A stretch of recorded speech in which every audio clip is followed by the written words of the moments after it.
Мен сыйлық алайын деп ем. Что? Анау сыйлығыңды көрсетесің бе? Я не поняла вас. Говорите по-русски. Ты же казашка? Да, я казашка, а что?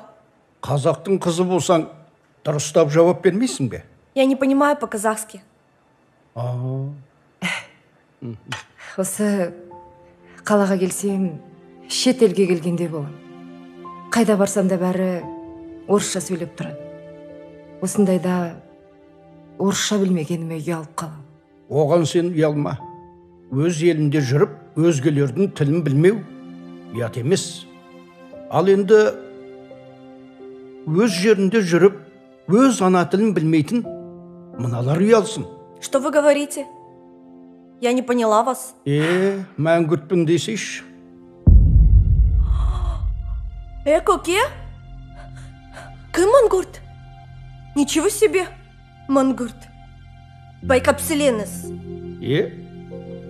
Сен қазақша түсінеді екенсің ғой? Ну и что?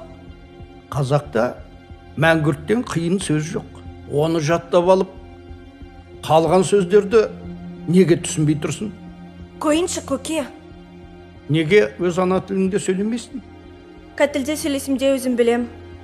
Казахстан — это свободная страна. Взгляните вокруг, 21 век. А вы говорите мне, қазақша сөйле. 21-ші ғасырда сөйлемесең, 22-ші ғасырда сөйлейсің бе қазақшаны? Просто мне неудобно. Сонда саған қазақтың жерінде жүру удобно да, ал тілінде сөйлеу неудобно болды ма? О чем вы вообще? Заман-ай. Не боп баратыр? Соны айтам. Жүре ғой қарағым. Басқада дүкендер көп қой. Жаныңды қинамай-ақ, алар затыңды сол жақтан аларсың. Жарайды аға.